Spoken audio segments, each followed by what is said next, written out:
All right, so today we're going to talk about some COVID-19 testing because everyone is kind of concerned about what's been going on with the coronavirus in general and with the testing. It's been difficult to get some tests. It's taking a long time to get some results back.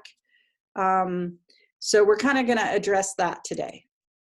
So we're going to talk a little bit about the virus itself. I know most of you probably have heard this, you know, it's not new anymore, right? We've heard about the spike proteins and stuff. So we won't take long on that and how it's, how the transmission, that is spelled really badly. That's supposed to say transmission here. So I'll fix that. We'll talk about transmission symptoms and then we'll get more into the testing, why you might want to be tested, how to get tested, and all of that. So this is a cartoon of the virus, and you hear people talk about spike proteins, and where's my cursor? The spike proteins are the things sticking out from it. Spike proteins, and then there's other proteins this guy has. So the importance of these proteins is those are targets for us to disrupt or attach to get rid of the virus. So we talk a lot about proteins. So transmission, I think we've all heard this, right? Respiratory droplets, close contact, especially prolonged contact, aerosolization. So not just frank droplets, but aerosolized, like when you spray hairspray in the old days from those, you know, bad carbon-containing cans. Yes, and it can come out in our poop, our urine, and other body fluids. And in fact, we know that there's testing that goes up our nose, right? The nasopharyngeal testing and some of the nasogastric testing, so kind of down the throat. We can also test for it out of our stool. Isn't that a fun collection? We can test out of blood, and we're seeing this susceptibility in humans, but we have probably all heard about the poor tiger at the Bronx Zoo. Him and his buddies tested positive as well. And you've heard a lot about symptoms. So some people have the virus and have absolutely no symptoms. However, most people have a fever, have a cough, and have more fatigue or tiredness than usual. Rarer symptoms are headaches, nasal congestion, a sore throat. You know, these can be confused with a lot of other viruses. Coughing up sputum, that means just, I call it lung butter, but stuff in your lungs. Shortness of breath, pain in your muscles or joints, chills, nausea, vomiting, diarrhea. All of those can be other viruses. And what was I gonna, oh, shortness of breath. Like there's a really quick test to know if your lungs are okay. And it doesn't take any machine whatsoever. Can you hold your breath for 15 to 20 seconds? You should be able to do that. If you can't, and you have some of these other symptoms, then you should probably call your medical provider. We don't notice things that happen in our lungs until we have lost a fair amount of lung capacity. And the simple test of being able to hold your breath tells us if we still have our lung capacity. So then in severe cases, you get higher fever. You can actually cough up blood, a decrease in some of your lab values, and that shows kidney disease and things. And then we see these, what they're calling the cytokine storm or the inflammatory storm in the lungs, and that's what ends people up on ventilators and need assistance breathing. And that's when it gets very dangerous. So every day, like in the morning, I hold my breath. And every evening before I go to bed, I hold my breath. If I can do 15 to 20 seconds, which I've been able to do successfully thus far, I feel pretty good. So let's get into this lab testing. So there's a lot of different things. Like on the previous slide, we talked about kidney function and white blood cells. Yeah, if those things are showing issues, sure, that's a sign of a problem. But those are more general things that we look at everybody. If you come in the hospital or have a complaint, we're doing a blood count and chemistries on everybody. So it's not specific to COVID. But the etiology, the serology, looking at PCR, which looks at the RNA of the virus, either through the nasopharyngeal or the NGS, kind of nasogastric. And now we have tests that can look at antibodies. So we'll talk more about antibodies. So those are some of the very specific tests, and they're finding looking at chest CTs, and in some cases there was a study on using lung ultrasound, which is easier and faster to do, that you can pick up changes in the lungs related to COVID that way, because we're very concerned about people's lungs. So lab testing, you can see that PCR and NGS, these all take a lot of machinery that not everyone has. But then over on the right here, there's this rapid point of care testing. And we're gonna talk a little bit more about that because it's very exciting.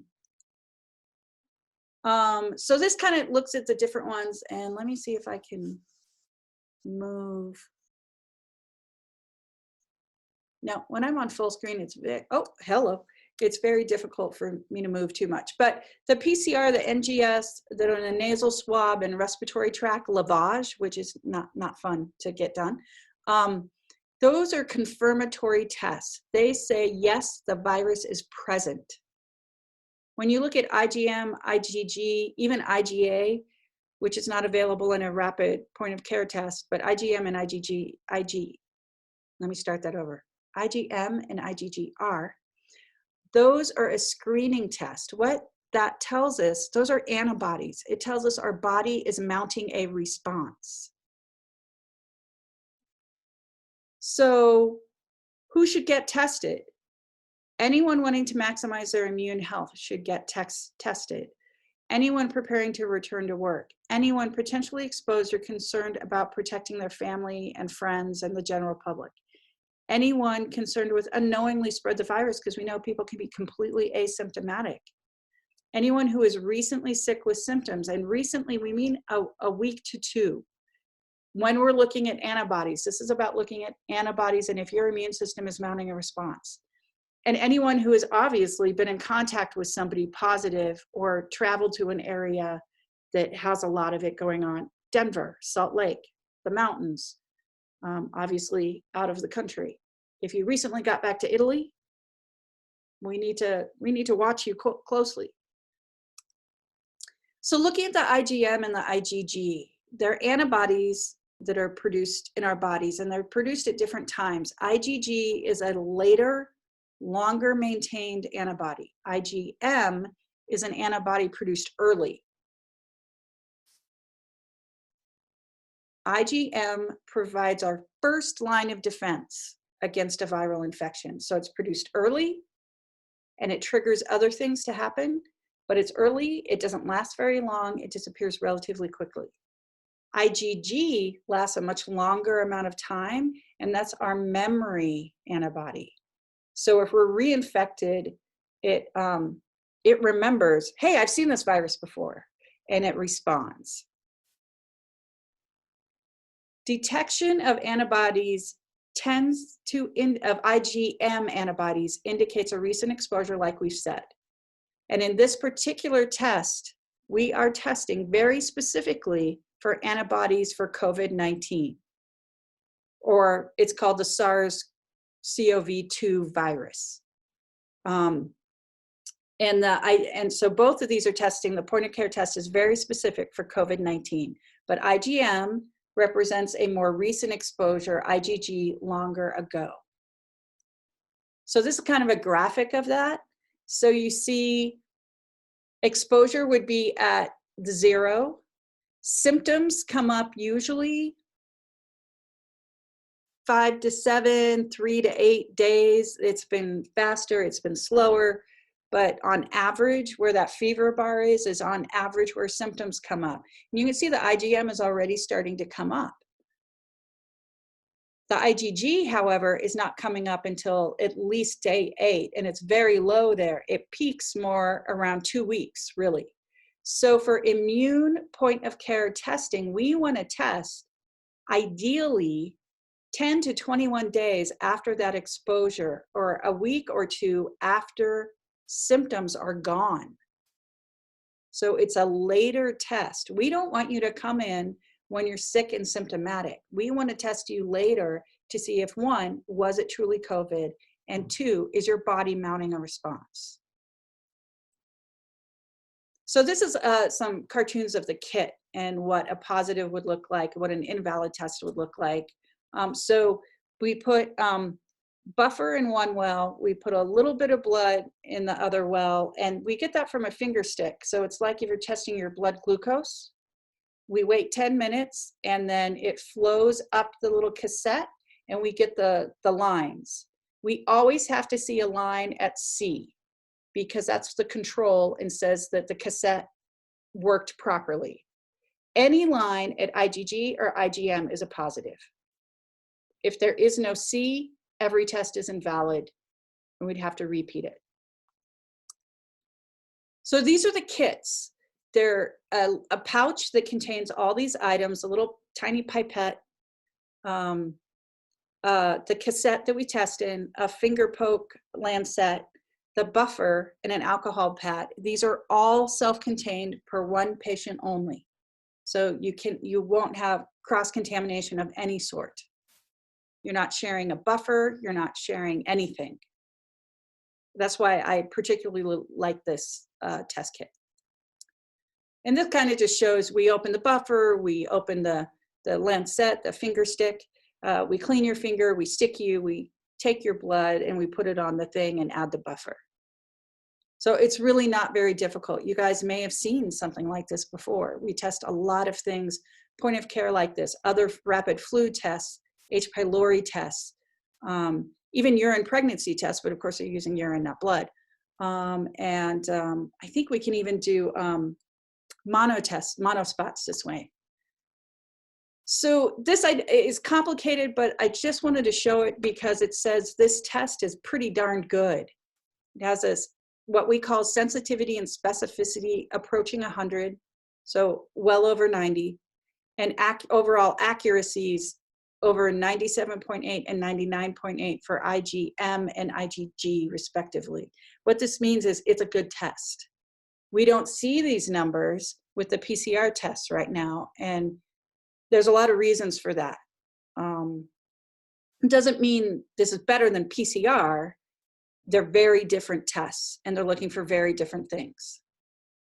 These are just that this test has certifications and has been looked at very closely. And this is an important slide. It is listed and registered with the FDA. It is not cleared by the FDA, but it is registered and listed. We expect an emergency use authorization to come in the next week or two on this test. The FDA had cleared it for emergency use, but the way they did it, relegated it. Last week, they made a decision that was fraught with difficulty. I'm hoping tomorrow at the FDA town hall, they're actually going to change that. But either way, in 1 to 2 weeks, this test should have an emergency use authorization or an EUA in place. That notwithstanding, we are starting testing as part of our Your Immune Checkup on Thursday. So if you are interested, contact us or let Jill know in the chat box, and we will send you the paperwork you need. And when we get that back, we'll schedule a phone or a telemedicine, like a Zoom meeting to go over your paperwork and then schedule you to come by for a point of care test. So again, this is like who should get tested. We went over this already.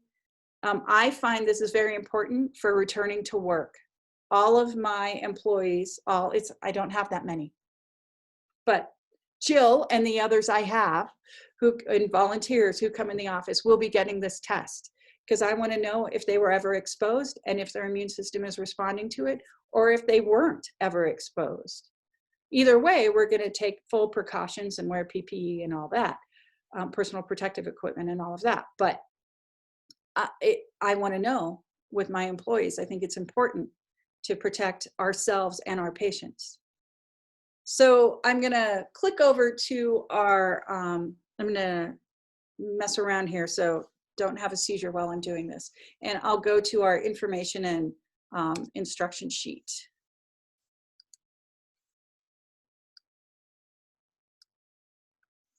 Let me make this bigger. Paula, So, yeah. what is PCR? Polymerase chain reaction. That's clear as a bell, right? No. So a PCR, a polymerase chain reaction, uses an enzyme, a polymerase, and it goes through a bunch of steps, which would be a chain reaction, and it can sequence the viral RNA or DNA. So it can identify something very clearly. It doesn't Okay. have to. It doesn't have to be viral either. But when you're in relation to what we're talking about, is the PCR test the one that tests directly for the virus? Yes, directly Okay. for the virus. So if Okay. you're symptomatic and you're sick and you end up at the hospital, that's a test they're going to do. Right. We are not offering that test. We are not offering the PCR test. We're offering the antibody test. I just wanted to clarify that. Okay, good. That's important. The PCR test is if you are currently ill, and it tells us if you still have active virus. So if you are potentially shedding virus, and that's important. You want to know if you're contagious to other people. But that's if you are actively ill. And then often you'll hear about people getting repeat tests. That's why they're getting repeat PCR testing. The antibody side looks at how your body is responding, if your body is responding and how well it's responding. So it can tell us if you had an exposure.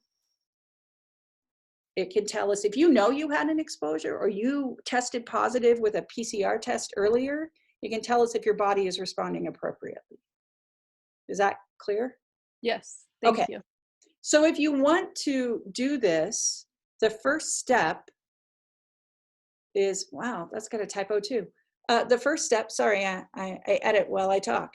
The first step is to contact us to get the forms. And we can email them to you. If you have a fax machine, we can fax them to you. They're not yet on our website. There will eventually be a fillable form on our website, but it's not there yet. So call us, email us, chat with Jill in the chat box, put your email in there. She will get an email out to you. And we'll get that to you. Once we get that back, we'll call you and schedule either a phone or a webinar appointment, a telemedicine appointment. And we'll talk to you over the phone and go over all that and see what all we can do to support your immune system. And then we will schedule you for testing. So testing will be done in a drive-by method. You're not going to come into the clinic. You're going to stay in your car. Come out to the car, do your test, and then let you know the results. You can wait for your results. We would prefer to call you with your results. Not because there's going to be just that much traffic, but it's an easy call, and then we can set up your follow-up appointment. So we're doing this, and when you get this, you can read through all of it. You will need to have a mask on when we come to your car. We will not test if you don't have a mask or PPE in place, because we will have ours in place. We will check to see if you have a temperature. If you have a fever or other symptoms, we may delay your testing because it's not the most accurate time to do it. It's really not the best time to do it.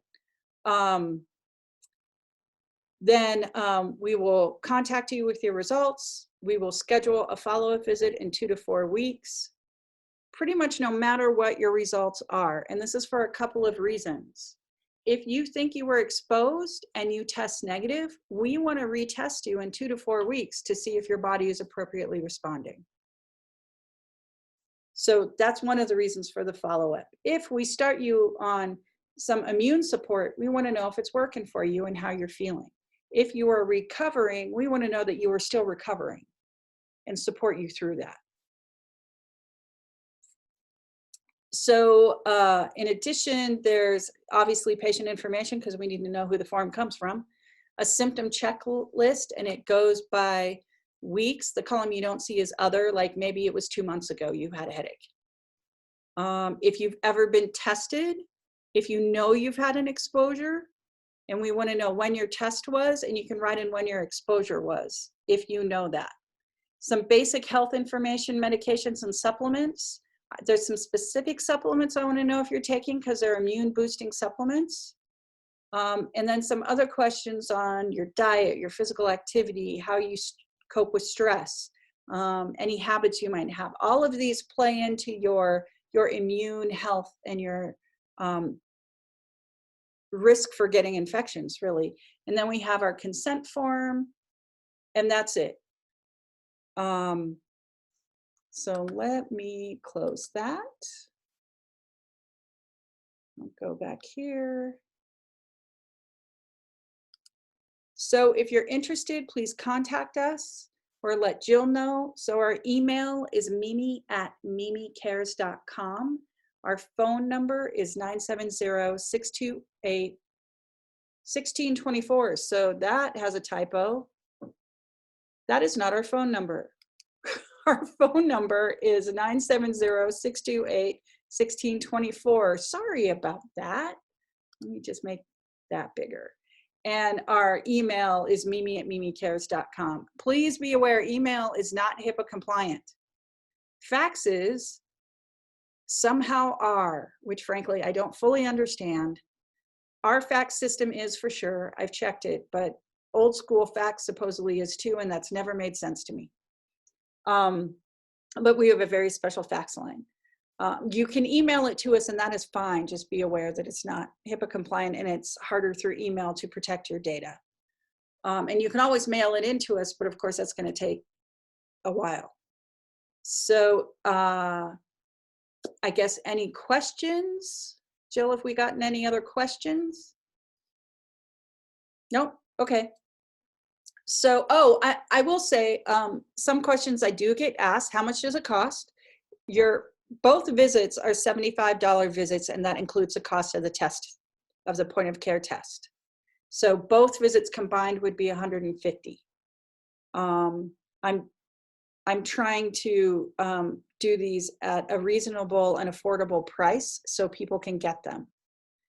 I think it's important for us returning to work in the safety of our community, so I'm trying to do this as thoughtfully as possible. The second question I get is, will insurance cover? Our clinic does not take insurance, but I can give you a super bill that you can submit to insurance because it has been touted by the federal government that insurance will cover COVID testing. I have absolutely no control over that, but I can give you what's called a super bill that you can send in that will have the diagnosis codes and everything on it. So potentially, you may be able to get reimbursed through your insurance. But again, I have no control over that. I can give you the documentation you would need, and it's totally up to them. I think those are two of the main questions. So I think this is very important testing to see how our immune system is responding. I think it's vital for us returning to work and bringing our community and our economic health back and being able to socialize with each other closer than 6 to 10 feet apart again. So I am encouraging it. I'm doing it for me and my staff and my family. If you have any other questions, please give us a call, email us, whatever you prefer. You can even text that number. The 970-628-1624 is available for text to receive texts. And I think that's it. So we'll post this on our YouTube channel. Oh, do you have a question, Bettina? Oh, I do. So fabulous. Are any of these results reported to the CDC? Would they show up in any sort of statistics that are shared Thank with you the for general that population? question. So I had a lovely conversation with one of our local epidemiologists from Mesa County Public Health. COVID is a reportable condition, obviously, because we're trying to track it, right? So I will be reporting positives to our local health department. I will be reporting additional data to our local health department. If we only give them positives, it doesn't really give us a complete picture. So I'm working with them right now on developing a tracking sheet that has data that they want to see, that will include positives, negatives, you know, all of that. In general, it will be de-identified. So it won't have your personal information on it for the community data, if you will, for the data set that will come out of this. If you are positive, yeah, they get your name and they get your information, because if you are positive, they will more than likely want to do a PCR test on you and get you scheduled for that. Because the local health department is doing that, I believe, out at the fairgrounds, and you have to schedule with them and stuff. But they want to track positives, which makes sense. But to get a full complete picture, we need to know the positives, like how many tests were done, how many were positive, how many were IgM, how many IgG, and so forth, for public health reasons. But for individual reasons, if you test positive, they will be contacting you because it's a reportable condition. Does that answer your question? Okay. I don't want to like beat that to death, but it's really a public health concern, as we know, right? Along with some other diseases like hepatitis C, HIV, different things are reportable. And that's kind of how we keep track of what's going on. All right, so any other questions, please email us, call us. You know, you can Facebook us as well. You can Facebook message our clinic site as well. I'm probably not as good at answering those, but I try. And this will be posted to our YouTube channel, and we'll put a link on Facebook to it too, so you can share it at will. Thanks. Thanks, Dr. Paula. Anytime. Thanks, Tina. Thanks, Dr. Paula. Trying to figure out how to stop sharing. There. And